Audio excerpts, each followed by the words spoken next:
What's going on, folks? Hope you're having a wonderful night or day. Welcome back to the party. It is time for us to have our very first news video for Myth of Empires. There's so much to talk about today. We got a sneak peek from the Persia and Greek DLCs that are going to be coming to the game. I didn't get a chance to make a video earlier today when they originally sent it to me. I was working all day long, but I'm super excited to bring you some content related to that, alongside this most recent update and maintenance, which is actually really good and added quite a bit of stuff. And then we also received a new DLC in the form of a royal carriage pack. I'd like to go ahead and start with the Persia DLC devlog, the armor sneak peek that goes into some of the content that we're going to be expecting from both the Persia DLC and the Greek Civilizations DLC. It starts off by stating that the Persian DLC is planned to be quite large in scale. First of all, the DLC will feature a comprehensive tech tree for the civilization. The additions go far beyond armor and architecture and include production tools, modes of transportation, which I'd be very curious to know if they're going to add some more war elephant stuff, because actually that's my jam right there, weapons of war, and more. This DLC will also feature a brand new map, the Western Regions.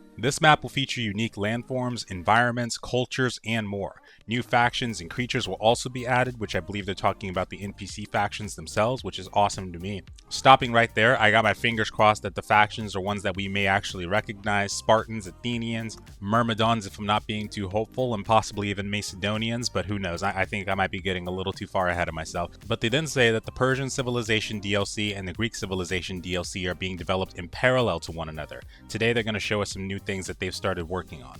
So the armor of the Persian civilization has been a project of theirs since before the Myth of Empires version 1.0 release. Some players may remember seeing it at the end of the game's trailer. I definitely do. Like the rest of the armor in the game, they conducted historical research in their efforts to bring this armor to life. If I can go ahead and bring you to the first picture, the armor mainly consists of chainmail covered with the breastplate and leggings, with very well designed decorated helmets and pauldrons. The Western Regions map, on the other hand, which will be released alongside the Persian civilization content, will also include elements of regional culture, including the, forgive me, I'm about to butcher this, Xiongnu and other factions of the Western Regions.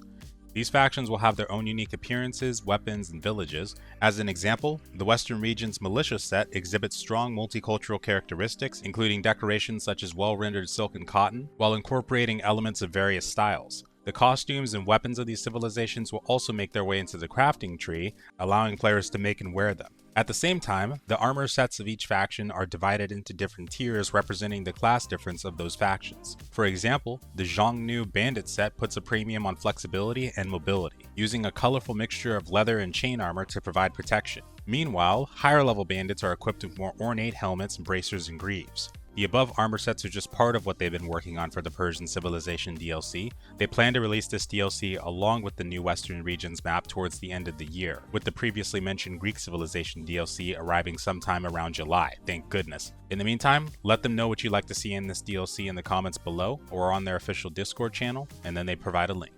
Switching over really quick to the Royal Carriages package, one thing to know is that these carriages do require horses in game, so you'll need to make sure you get one of those first. But we've got the Imperial Carriage, the Dragon Carriage, and the Vermilion Carriage. I'll leave those on screen for just a bit so you can see. Make sure to know that the DLC pack costs $7.99. It's available on Steam. And with that, let's move on to the recent update and maintenance notice that took place on March 27th. So this one actually added quite a few quality of life options to the game. The first one is that they added a market NPC to neutral campsites, but you can only make purchases at the NPC.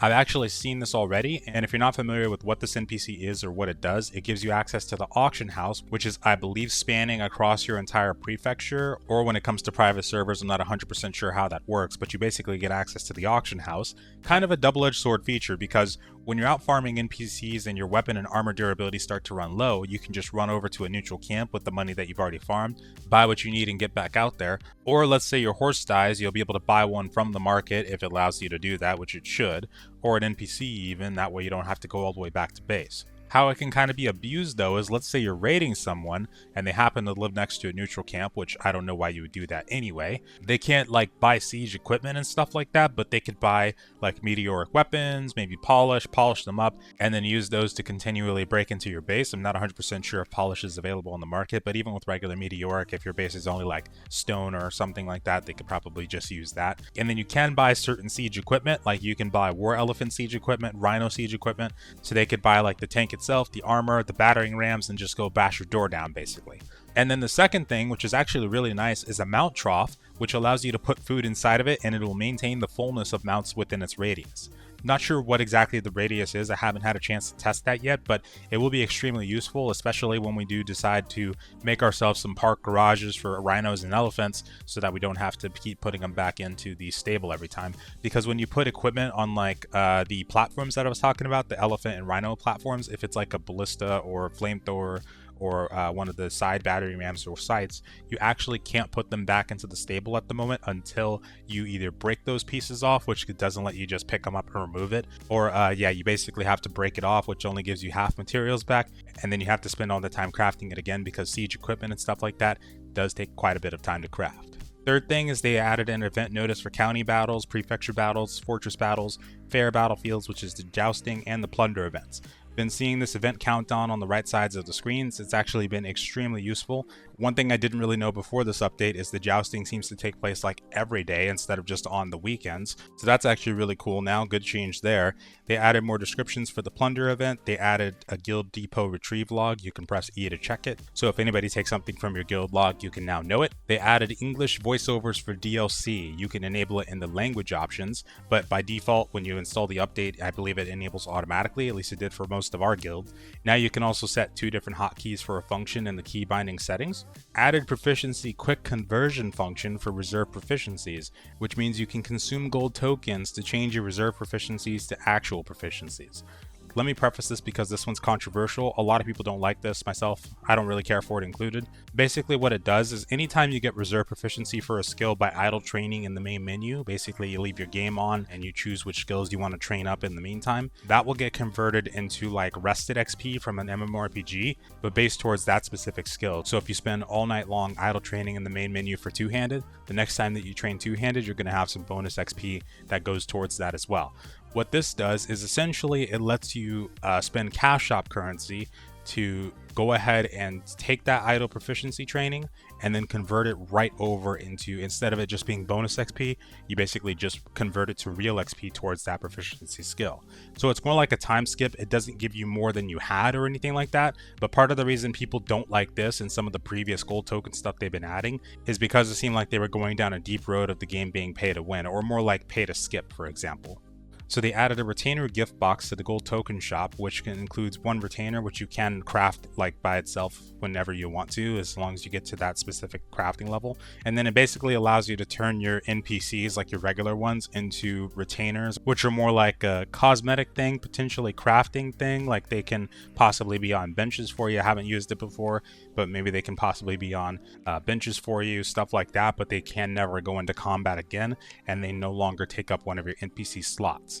So there is that, and then they added a new tally order event, which I actually I'm drawing a blank right now. I'm not sure exactly what that is, but that's going to be available from April 1st to June 1st. They added 3 DLC recipes for the chariots, we already went over that, and a log system for third-party software. And now I only want to go over the optimizations to finish this part off, but they added the high quality horse refresh rate on the new map. I'm assuming maybe that's like a faster respawn for those kinds of horses. They adjusted the rewards for drilling chest, increasing the rate of honor. They adjusted the cross server travel notice, adding a double check interface. They adjusted the weight positions for carts and wagons. You can now reset them near other player constructions. Adjusted the copper coin trading post interface, which is the market. They adjusted the gold token trading post interface, which is included in that. You can now not push the position of horses, which basically means you can't push horses around like you used to. So if somebody goes AFK in your base, you can't exactly push their horse out of the way. You can no longer put ballistas on the giant lanterns, which is a shame. I didn't know you could do that. That would have been really cool. They adjusted the display of the tame meter while taming mounts, so it now shows the percentage. They added more descriptions for powered vehicles. They adjusted the descriptions for guild skills and added skill previews for the next level. You now have to choose the appearance of the decorative stone pillar before you place it, whatever that is. Item drops in the taming ground will be refreshed at the taming grounds gate. Never used that before. You can now change the keybinds for E, interact, and Q, cancel attack, and shift, which is hold breath while aiming.